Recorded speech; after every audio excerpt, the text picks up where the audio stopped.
Hi, I'm Corey and this is 131 Woodworking. Today I'm going to show you if $17 investment in wood and 20 lanterns is worth your time.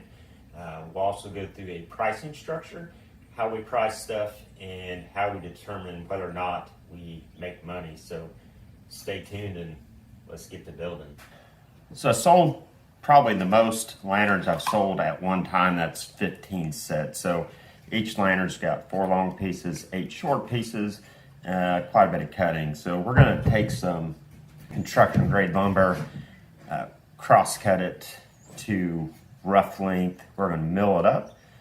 We're going to cross cut it to final length, rip it to final length, assemble it, and hopefully get 15 lanterns knocked out today. So just to put that in perspective, that's 60 pieces at 11 inches and 120 pieces at 4 inches. So quite a bit of work to go. So let's do it to it. We got us a couple, 3 pieces of 10 foot, they're 1x4 by 10 foot pieces of appearance grade spruce, pretty rough lumber. So we're gonna, first we will cut out our 11.5 inch pieces. We'll need 15 of them. We'll just cut one and then use the first cut to set our length for the rest of them. We'll cut 15 of those and then 30 pieces at 5 inches. I know it's long, but that'll give us a little bit to cut off and square up everything at the end. So when you're batching out a lot of, well, with any project, when you're dealing with a lot of small pieces, it's important to do it in stages. So stage 1, square-ish one end up. We'll cut them to rough length, 11.5. Cut 15 of those. We'll join them, plane them, get them down to about 1/2 inch thick. Then we will cross cut them with our sled. Then we'll rip a bunch of pieces. So step 1, we'll come down here. See, the edges are pretty not square. Yeah, not square at all. So we won't want that piece anyway. So we'll come up there like that and just mark 11.5 inches. Mark it at 11.5 and work our way down. So another method of repeatable cuts on your miter saw is to take a stop block, clamp it to your fence, and then you can just butt your piece up against there, run your saw down. So that's what we're going to do with these.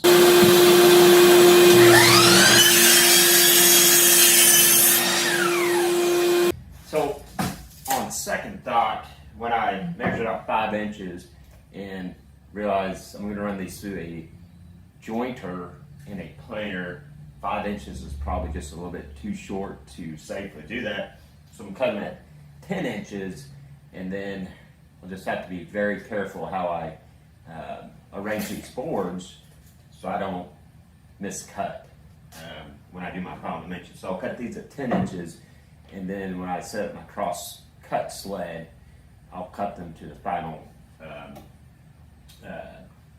dimension. So let's go to 10 inches, and I'll need 15 of those as well, because we'll come in half. So let's measure out 10 inches here.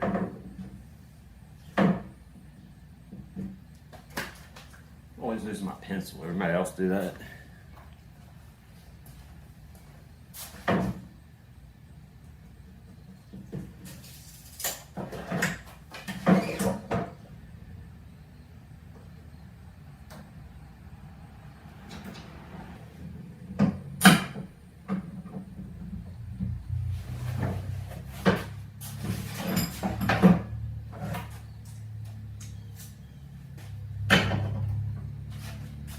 Go. Perfection.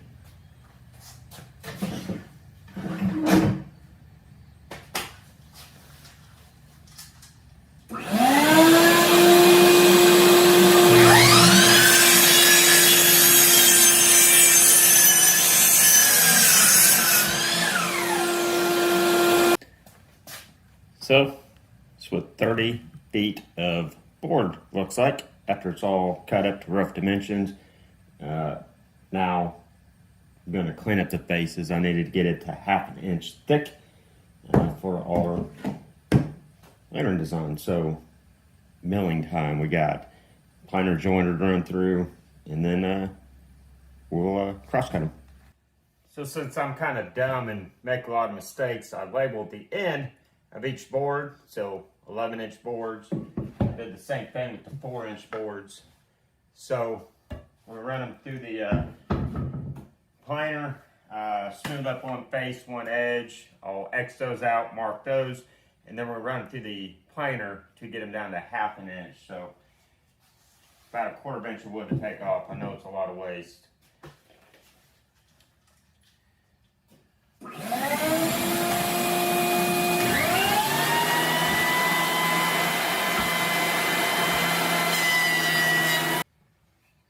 So I'm always impressed the job this little Wahonda 6-inch benchtop grinder does. So I don't know if you can see that. Perfectly square every time.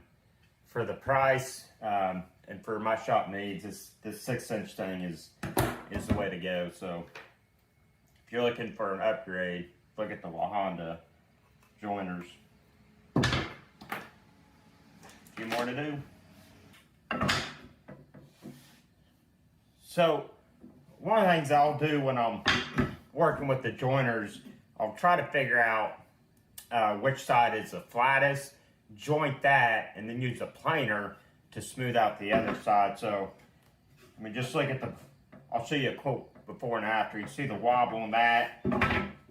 That's way too much. So I'll take, basically this board is bowed, so this high side, this piece here, it's got a high side in there somewhere. I'll actually joint this side, run it through there a couple times, recheck it, and it'll be flat.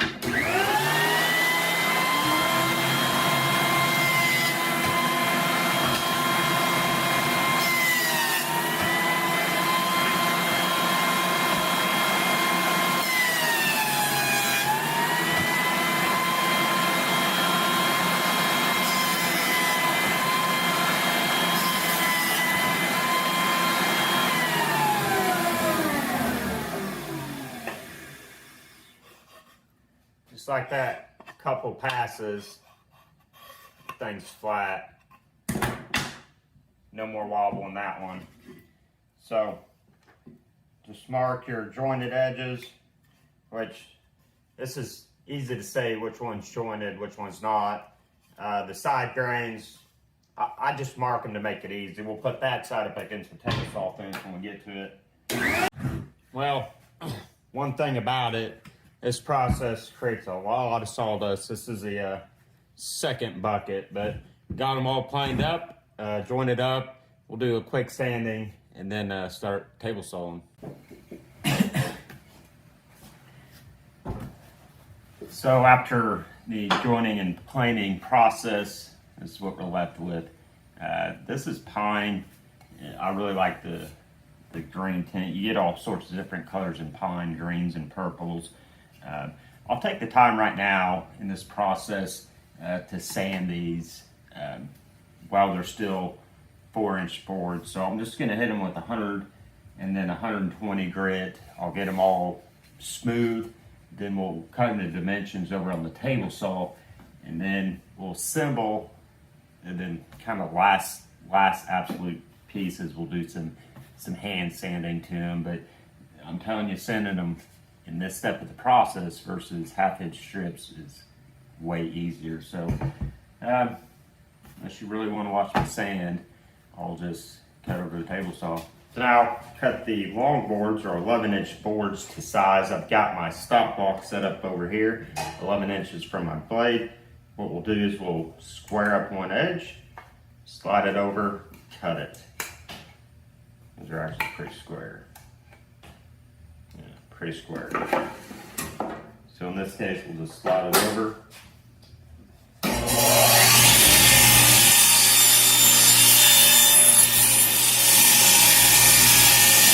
So moment of truth, right at 11 inches. So I got 15 more of these to cut. Then we'll set our fence up to 1/2 inch and rip away. So we're down to the home stretch here. We're ripping the 1/2 inch strips now. What I like to do is get all my pieces I'm working with. I'll take my X and then take the jointed side, and we'll just start ripping away. So, you know, blade doesn't need to be too high. Just watch your fingers when you're doing this. Put my dust collector on, and honestly, by dust collector, I mean my shop vac.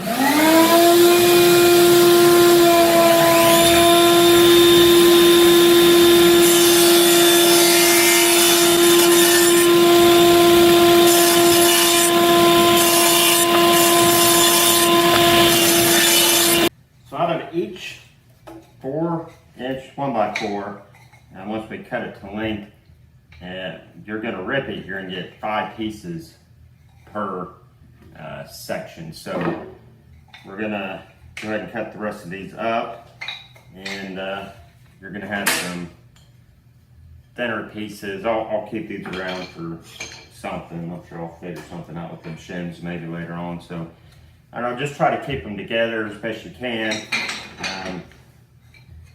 You know, face up, whatever. And then we'll, I need my blade a little bit higher there. But, like I said, 5 pieces out of 1 of these, with a little bit left over. I'll get me a box or something. So just 14 more to go.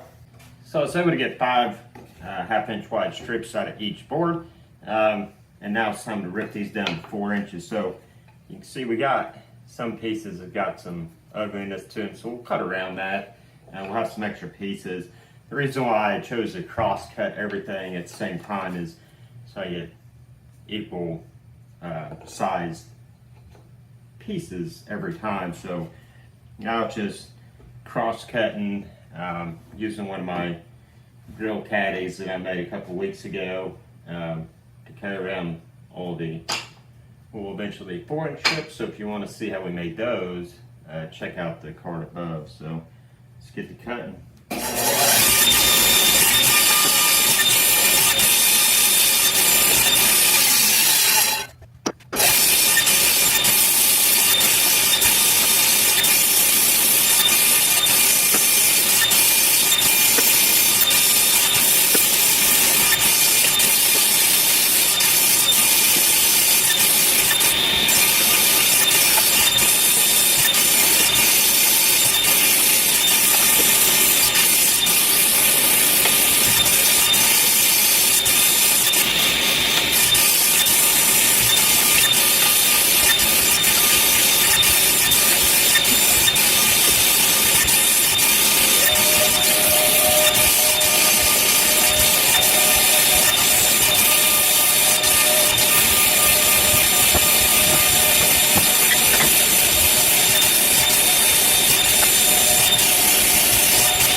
So if you're still with me, appreciate it, and you've officially made it to assembly time. So I do this just like I do the whole process of producing these lanterns.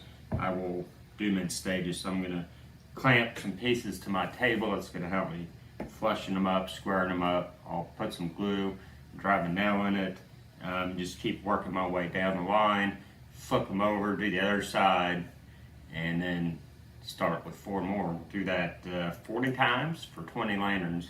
So a lot of work to do. Just let's get her done. Here it is, the last one. You want a full video on how to assemble these, cut these, the whole 9 yards. I'll leave a link, or I'll put a card up there. So here it is, the last nail to drive in, and then we'll have all 20 of the lantern carcasses done. The last step, or the next step that I'll have to do, is cut the bottoms, pin those on. But for now, we're about to wrap this thing up. So let me drive this in, we'll get the bottoms on, we'll come back and we'll see if we made any money at all.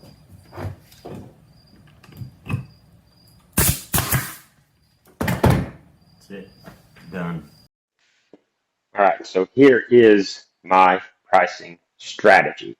So it's a cost plus strategy.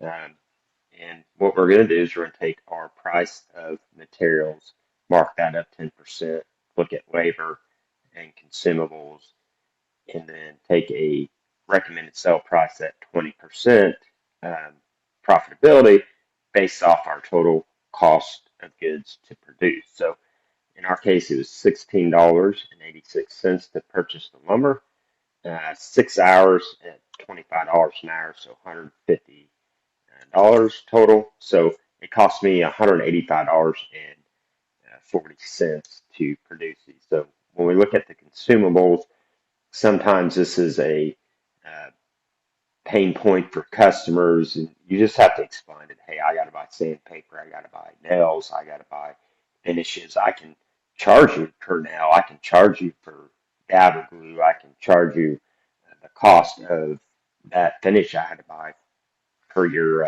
request. I can charge all that. It's going to increase the price, or I can spread it across all customers at 10% per transaction, and everybody pays the same amount. So that's where I stand with consumables and charging the customers. So total cost of goods to produce is $185.46 or 40 cents. At 20%, I would sell all 20 of those at $222.48. So it's not really where I'm kind of going with this right now. I'm going to use these as a entry spot to the market and sell these to customers, target specific customers, and then bring them in to purchase other stuff that I make. So for me to break even on these, I need to charge these customers $9.27 per lantern. So if you go to Etsy or anything like that, these are well underpriced what everybody sells them for. But again, I'm not trying to make $1 million off of lanterns. I'm trying to break into the market and get customers to buy these, and then look at the other stuff I build, and that's where the real meat and money comes from. So if you're doing something different with your pricing strategies, let me know. But this is another video from 131 Woodworking. Thanks for watching.